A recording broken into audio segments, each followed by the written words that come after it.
Bonjour les amis de Nagasaki, bonjour aux Japonais et aux pacifistes japonais d'Hiroshima et d'ailleurs. Je me présente, je suis Roland Nivet, je suis porte-parole national du Mouvement de la paix, mais également animateur du collectif national des marches pour la paix. Je parle aussi au nom de ceux que vous voyez derrière moi qui, partout en France, aujourd'hui, mais là, il y a quelques mois, sont mobilisés pour la paix, pour le désarmement nucléaire en France. Le premier message, c'est aujourd'hui de vous soutenir et de nous soutenir dans la lutte pour qu'on n'oublie jamais les bombardements des USA sur Hiroshima et sur Nagasaki en 1945. Mais aujourd'hui, c'est aussi bien sûr pour parler un peu de la situation internationale qui est très grave, avec le conflit entre la guerre entre la Russie et l'Ukraine, mais aussi la guerre au Moyen-Orient avec l'écrasement et le massacre des innocents que sont la population civile à Gaza, tout en condamnant les attentats du Hamas le 7 octobre 2024. La situation, voilà, une situation de guerre ou des conflits où l'on peut à tout moment, par erreur ou par volonté, voir le déclenchement de l'utilisation des armes nucléaires et aussi une cinquantaine de guerres à travers l'ensemble du monde.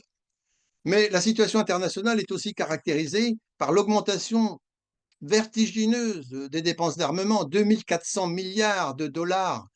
pour les dépenses militaires dans le monde en 2023, l'augmentation des dépenses consacrées à la modernisation des armes nucléaires, la fragilisation de tout le dispositif juridique, que ce soit le traité de non-prolifération nucléaire ou le traité d'interdiction des armes nucléaires, le TIAN entré en vigueur en janvier 2021. Donc, la situation nous a conduit, nous, en tant que mouvement de la paix français, à lancer un appel mondial pour l'élimination totale des armes nucléaires, armes dangereuses, coûteuses, illégales et immorales et inutiles pour assurer la sécurité du monde. On le voit bien par rapport à la situation actuelle. Et nous avons été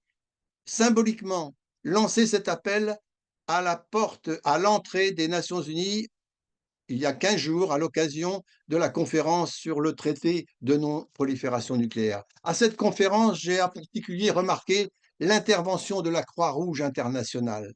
qui a alerté sur le fait que nous étions dans une situation d'une gravité extrême et que le danger le plus immédiat et actuel qui menace l'existence même de l'humanité, c'est l'existence des armes nucléaires. Donc, dans cette situation, nous avons besoin plus que jamais d'unir nos efforts, d'être au coude à coude, ensemble, dans les luttes pour la paix qui devient un problème fondamental pour tous ceux qui veulent un avenir meilleur pour nos enfants ou nos petits-enfants. C'est ça le message que nous venons vous donner. Et aussi, nous pensons que nous avons fait en toute responsabilité, bien sûr, en tant que mouvement représentant la société civile française et aussi un appel à toutes les sociétés civiles à travers le monde à unir nos efforts et à travailler ensemble pour créer les conditions pour que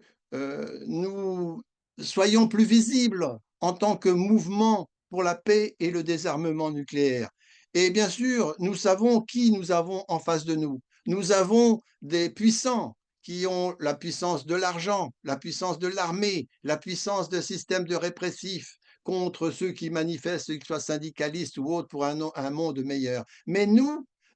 représentons le monde entier, les populations entières et l'immense majorité des peuples, quelles que soient les opinions des uns et des autres, leur appartenance philosophique, religieuse, syndicale, l'immense majorité des peuples ne veulent plus des guerres, ne veulent plus des armes nucléaires et pensent qu'il y a mieux à faire pour faire face aux problèmes du monde, la justice sociale, la justice climatique, que de dépenser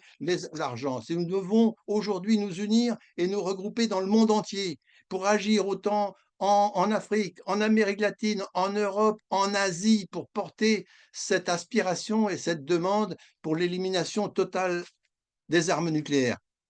Nous avons besoin vraiment de travailler ensemble pour que d'ici le 80e anniversaire des armes, des bombardements sur Hiroshima, nous soyons des centaines de milliers, voire des millions de personnes à avoir signé cette pétition. Nous sommes aussi conscients que en lançant cet appel, c'est aussi un appel à la mémoire de l'appel de Stockholm qui avait réuni des millions de personnes à l'initiative de nos aînés. Donc, chers amis, je terminerai juste par un petit appel à la jeunesse, parce que c'est pour l'avenir de la jeunesse, mais aussi nous avons besoin plus que jamais que la jeunesse s'engage avec nous. Nous avons décidé de lancer un appel qui s'appelle Jeunes, citoyens et solidaires, qui entend rassembler les jeunes avec les moins jeunes pour que tous ensemble, nous disions notre volonté d'un monde plus juste, plus humain, qui élimine la pauvreté, mais aussi les guerres. À bientôt, la lutte continue et à l'année prochaine à Hiroshima et Nagasaki, mais dès demain dans les luttes communes pour faire grandir cette aspiration et gagner des signatures sur notre pétition. Merci.